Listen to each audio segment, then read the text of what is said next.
Fala galera, continuando a sequência sobre essa série de aulas sobre o Brasil Imperial, né? A gente chega ao período regencial após a abdicação de Dom Pedro, né? Eu recomendo quem está vendo esse vídeo ver o vídeo também anterior, que é sobre o primeiro reinado. E aí, assim, qual é o cenário do Brasil pós a abdicação de Dom Pedro? É um Brasil que começa a ser o Brasil dos brasileiros, né? Você agora não tem mais um governante europeu no poder, né? Dom Pedro I, apesar de ter crescido boa parte da sua vida no Brasil, Dom Pedro foi um cara, né, que nasceu em Portugal, então tem toda essa conjuntura em torno dele.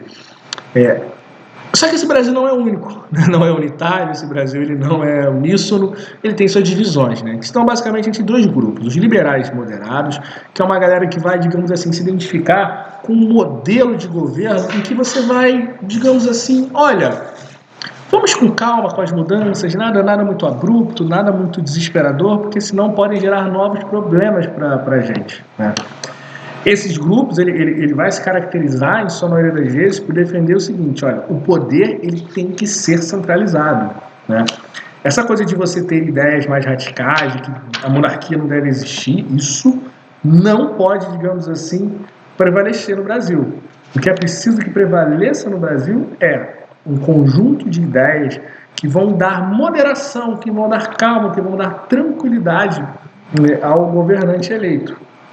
Isso vai se manifestar em diversos momentos. Então, por exemplo, eles vão defender que Dom Pedro II, em algum momento, tenha poder, assuma o poder e governe como, digamos assim, ele queira governar. Mas é preciso que esse governo vise manter, como é que a gente pode dizer, o status quo, vise manter, digamos assim, a situação que a gente antes viu, né, de privilégios. Então, os liberais vão ser vistos por esse grupo do seguinte modo: olha, galera, se você, de certa forma, defender essas ideias, o que você está defendendo, na prática, os moderados dizendo em relação aos liberais, é que o Brasil, digamos assim, ele pode entrar numa grande crise, né? Em que muitos dos privilégios, digamos assim, que as pessoas têm hoje, eles vão deixar de existir. Então, isso é algo que, digamos assim, de certa maneira vai guiar os moderados como contraponto, digamos assim, em relação aos liberais, né? Esses moderados, eles vão ser, né, conhecidos e tal por ser um grupo, digamos assim, mais conservador, tá? De conservar uma estrutura de um Brasil muito parecido com, digamos assim, um Brasil da colonização.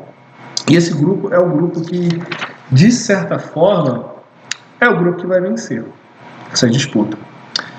Do outro lado, você vai ter os liberais exaltados, né, que vão defender, digamos assim, ideias mais radicais, como até a proclamação de uma república, mas principalmente a ideia que a gente pode associar à ideia de, digamos assim, do federalismo.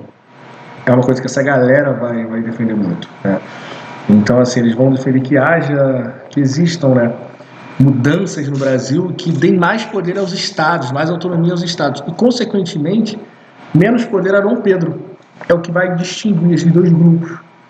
Por fim, os restauradores, também chamados caramurus, essa galera não. Essa galera vai ser um pouquinho mais, digamos assim, radical, porque ela vai querer uma volta ao passado, uma volta de quem se foi. Ela vai querer a volta de Dom Pedro I. Por isso são chamados de restauradores, que eles querem restaurar o que foi o primeiro reinado. Perceberam a diferença? Assim, na prática, os restauradores são os mais diferentes, porque eles querem a volta de Dom Pedro. Primeiro, os outros dois não são tão diferentes. Eles entendem que Dom Pedro I já governou, agora o Brasil tem que ser dos brasileiros e que tem que ser governado por Dom Pedro II. Mas a questão é a forma, se os estados vão ter maior ou menor autonomia. Eles não estão questionando no momento, por exemplo, o trabalho escravo, que continua existindo. Eles não estão preocupados com isso, tá bom? Essa galera, ela vai, como eu disse, ela vai se organizar, vai discutir, vai disputar bastante poder, vai terminar com a vitória dos moderados, né, e em instalação de uma regência trina, que é o seguinte: o poder vai ficar dividido em 3 pessoas, até o imperador, que quando Dom Pedro I abdica, em nome do seu filho, monarquia hereditária, lembra da Constituição de 1824? Quando ele abdica, essa galera que vai ficar, ela vai dizer o seguinte: olha, eu sou, digamos assim, Brasil governado pelos brasileiros. Beleza? E nessa conjuntura, o que eu preciso? Eu preciso que esse Brasil governado pelos brasileiros, ele tenha medidas que ajudem a gente no primeiro momento, enquanto o imperador não pode assumir, que tem só 5 anos. Então vai ser criado, por exemplo, a Guarda Nacional, que é uma forma de você, através desse instrumento, que é uma forma de você, digamos assim, garantir a proteção da sociedade. Guarda Nacional dessa conjuntura. Juiz de paz são pessoas que vão tomar decisões em âmbito local, do que foi certo, do que foi errado. Você não precisa mais esperar uma medida que viesse do imperador, até porque você não tem imperador. O Código de Processo Criminal vai criar regras para isso acontecer. Então essa galera está dizendo o seguinte, olha, a gente vai dar mais poder aos digamos assim, aos líderes locais, aos entes federativos, digamos assim, né, as federações, as províncias, que é o nome correto nesse período, porque não tem imperador. Então, desse primeiro momento, isso vai acontecer. É uma restrição dos exaltados, mas como é que a gente vai dar isso? Com regras bem estabelecidas pelo centro, pela regência, tá bom? Contudo, isso vai acabar provocando diversas ainda disputas internas que a gente vai chamar de revoltas. E quando as revoltas começam a acontecer, uma das decisões que são tomadas é o seguinte, olha, esse negócio de ter 3 gente governando não dá certo, tem que ser um só. Então a regência vai deixar de ser trina e vai passar a ser una, de uma pessoa só que vai governar. E aí vai se destacar a figura do Diogo Feijó, beleza? Que é um dos liberais moderados. Dentro das revoltas regenciais, a gente vai destacar algumas. Por exemplo, no Mato Grosso, em 1834, acontece a Rejucas Cuiabanas. Basicamente é o seguinte, a elite local está muito satisfeita ainda com o grande poder que a elite portuguesa, que ainda é da colonização, mantém na região. Então eles vão começar a reivindicar mudanças, né? De que essa galera local brasileira comece a ocupar os cargos públicos, que antes estão presos na mão dos portugueses e de seus descendentes. Então olha que coisa curiosa, o Brasil agora é governado não mais por imperador português, certo? Certo. Então o que esses caras vão querer? Pô, mais poder para eles no âmbito local. Isso vai gerar conflitos entre a elite local, né, e a elite que a gente pode chamar portuguesa. Tranquilo essa parte? Outra revolta importante acontece no Pará, a cabanagem. O que é a cabanagem? A cabanagem é um conflito em que os liberais exaltados vão criticar o centralismo político, mas eles vão ter o apoio das camadas populares, que vão buscar melhorias de vida. Que vai dizer que esse movimento, que dura mais ou menos 5 anos, acabe perdendo o apoio da elite local, tendo em vista que os populares agora estão buscando mudanças que podem transformar a ordem da sociedade no Pará. Então a elite vai falar, putz, a gente não vai mais brigar se governa Dom Pedro I, Dom Pedro II, pode estar brigando de desestruturar toda aquela estrutura que existe desde a colonização. São perdas de terras, perdas de direito, perdas de cargos. Eu não quero isso. Então vamos tentar dar um basta nisso, e os liberais vão, de certa forma, moderados, vão se afastar, os exaltados vão continuar, mas a grande liderança do movimento vai caber às camadas populares. Beleza? Uma outra revolta extremamente importante é a revolta dos malês, que acontece na Bahia em 1835, porque é um primeiro movimento liderado por pessoas escravizadas contra os senhores de terra. Tecnicamente, eles não tinham uma proposta, digamos assim, efetiva, mas o que eles vão reivindicar muito é o seguinte: a escravidão, como ela está sendo exercida, ela não pode continuar. Os malês, galera, são grupos associados a religiões islâmicas, digamos assim, e que vão ter como um dos pontos em comum entre si uma cultura, uma identidade. Religiosa? Sim, mas também linguística, também cultural. A religião é cultura. Então, dentro dessa conjuntura, essa galera vai conseguir se organizar, se comunicar para fazer o seguinte: olha, eu vou acabar com a minha escravidão, que vai assustar demais as elites brasileiras e mostrar que as revoltas regenciais, na verdade, podem ser um problema muito maior para esse grupo. Beleza? A Sabinada, por exemplo, que acontece também na Bahia alguns anos depois, é uma revolução que está questionando de novo o centralismo político. Assim como a gente viu na cabanagem que o centralismo político era uma crítica, na Sabinada também. Mas ela vai ser uma revolta que não vai ter muito apoio dos populares, mas passam por militares da classe média, que vai criticar o centralismo político e reivindicar mais autonomia para a província da Bahia. A Balaiada já é um movimento popular como é a cabanagem, e ela vai criticar a aristocracia local, a forma como as terras estão se concentrando no Maranhão. Uma galera que vai reivindicar mais poder e melhor condições de vida. Beleza? Você também vai ter a revolta de Manuel Congo no Rio de Janeiro, em 1838, que é uma revolta com pessoas escravizadas contra suas péssimas condições de vida. Então, peraí, só para facilitar. Voltando aqui um pouquinho. A gente tem rusgas cuiabanas, que é da elite local, briga entre as elites, tá? Digamos assim. Elas são parecidas, por exemplo, com a Balaiada, que é uma crítica à elite local, beleza?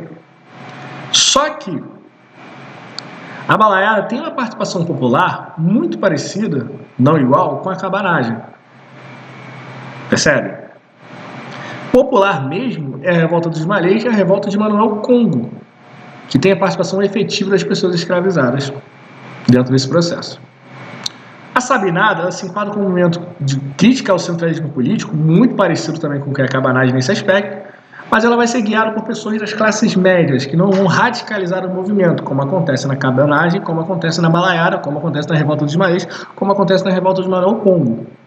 Ela vai ter digamos assim, uma coisa mais pés no chão. Uma coisa mais pura, de elite contra elite, a gente vai ter só quando falar das rusgas cuiabanas, que aí você tem elite contra elite. Beleza? Então, assim, essa é uma forma da gente tentar entender o que foram essas revoltas regenciais, sendo que a principal delas é a Guerra dos Farrapos, que acontece no Rio Grande do Sul de 1835 a 1845. Basicamente, são estanceiros locais, grandes fazendeiros, né? Que tem estâncias, que são as fazendas no Rio Grande do Sul, que cuidam de gado, uma prática mais pecuária, coisa nesse sentido. E essa galera está revoltada porque o governo central, de novo, crítica ao centralismo, está cobrando impostos muito altos sobre o charque, o que facilita, que encarece o produto diante da concorrência do charque argentino e uruguaio. E os caras estão dizendo o seguinte: olha, vocês estão beneficiando os gringos, não a gente. A gente quer impostos mais baratos para beneficiar o nosso gado, sim.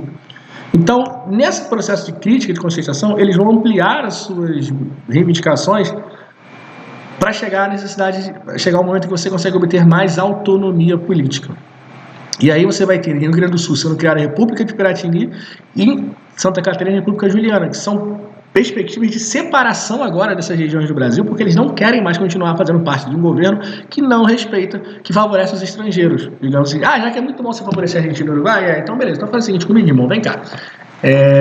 Me deixa aqui quietinho, sendo independente, porque eu vou ganhar os mesmos descontos que vocês estão dando para os gringos. É o que esses caras estão falando. Todas essas revoltas, em dado momento, em curto ou em longo prazo, elas vão chegar ao fim, tá bom? Mas o interessante perceber é que a eclosão dessas revoltas aponta muito para a seguinte situação: no Brasil você tem um governante único que garanta a unidade do território, assim como foi garantida com Dom Pedro sendo escolhido, conseguindo se garantir no posto como imperador. A figura do imperador um símbolo de unidade. Durante as revoltas iniciais, a parada está tão complicada, sobretudo com as revoltas da Guerra dos Farrapos, em que os caras já estão formando países novos, digamos assim, repúblicas novas, semelhante ao que aconteceu na América Espanhola, e até pela proximidade da região com a América Espanhola, que os caras vão correr para antecipar a maioridade de Dom Pedro, que em 1840 tem apenas 14 anos de idade. Reparem, em 31 ele tinha 5 anos quando o pai abdicou e deixou o trono no seu lugar, em 40 ele tem apenas 14 anos de idade. A maioridade desse período era com 18. Mas eles mudam a regra para garantir que Dom Pedro assuma o trono e com a figura de Dom Pedro haja mais força para garantir a unidade desse território. E é a partir desse momento que começa o que a gente chama de Segundo Reinado, que a gente vai ver no nosso próximo vídeo, beleza?